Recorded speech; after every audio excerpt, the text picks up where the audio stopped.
Parce que il y a des choses qui se sont passées et pour lesquelles il va falloir quand même que Madame l'ARS soit au courant, parce que peut-être n'est-elle pas au courant. C'est pour ça qu'il n'y a pas forcément d'agressivité envers une personne, c'est plutôt un système. Ce que Jean-Dominique Michel, dans les capsules du CSI, appelle la corruption systémique. Et une corruption systémique peut être corrompue, peut corrompre un système sans avoir pour autant des gens corrompus dedans, si ce n'est probablement ceux qui sont en tête d'affiche, en haut. Donc bien faire la différence de la corruption systémique et la corruption systématique.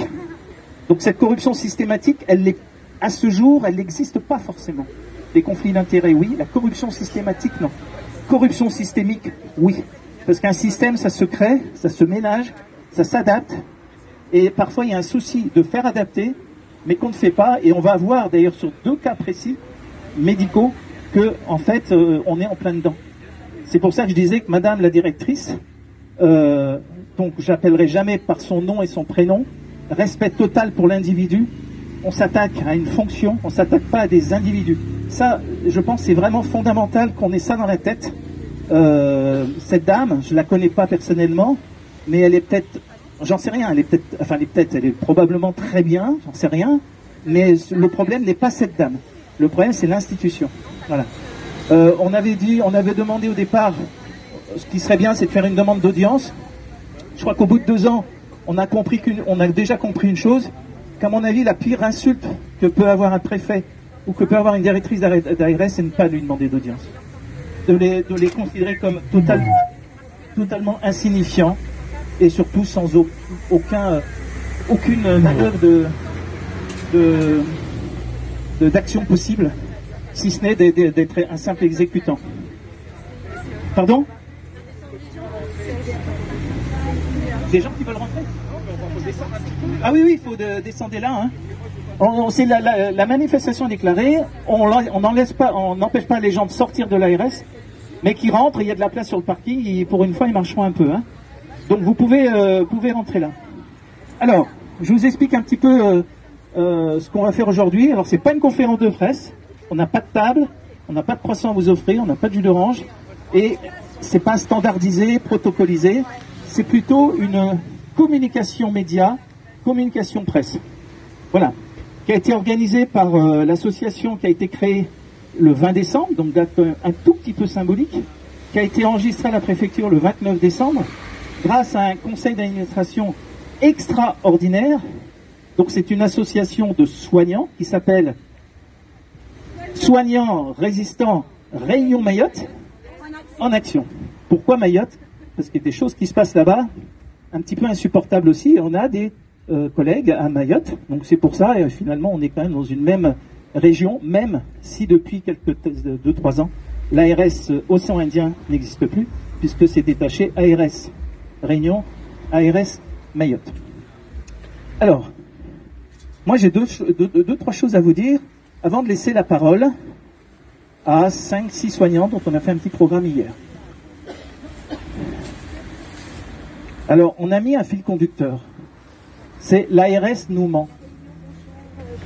Et là, on pourrait rajouter un point d'interrogation. En tous les cas, dans les médias, l'ARS nous ment, c'est un raccourci qu'on fait. Mais est-ce qu'elle ment par déficit d'information? Est-ce qu'elle ment volontairement? Est-ce qu'elle ment par incompétence? Ou est-ce qu'elle ment par obligation?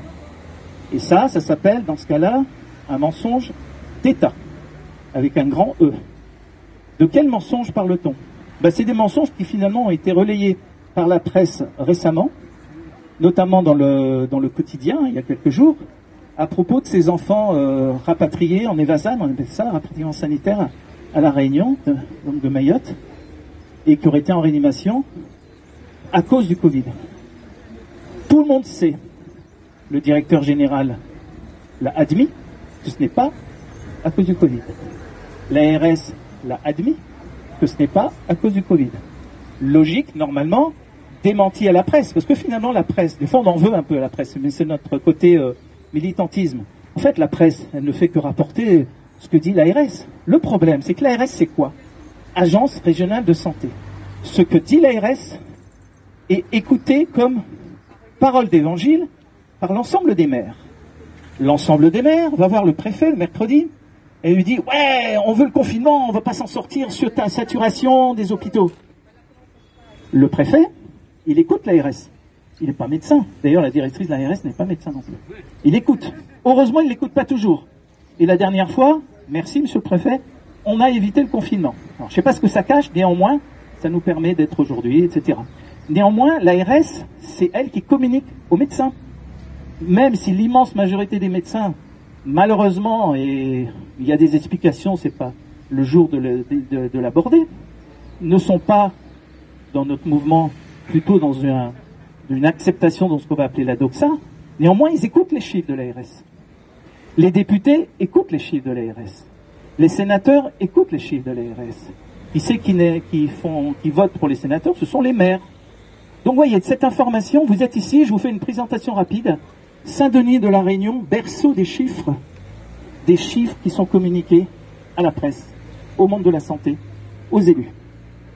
Une fois qu'on comprend ça, on comprend pourquoi notre cible, entre guillemets, c'est ces grilles. Ce sont ces grilles de l'ARS. Absolument pas à la limite la préfecture. Parce que la préfecture, on y va le samedi 14h parce qu'il faut bien un lieu. Mais à la limite, la préfecture ne fait que écouter ce cas des Mahorais, là, c'est déjà assez symbolique. Il y a une demande officielle du syndicat, la Fédération hospitalière autonome publique, que je remercie, qui n'ont pas pu être présents aujourd'hui parce qu'évidemment c'est eux qui auraient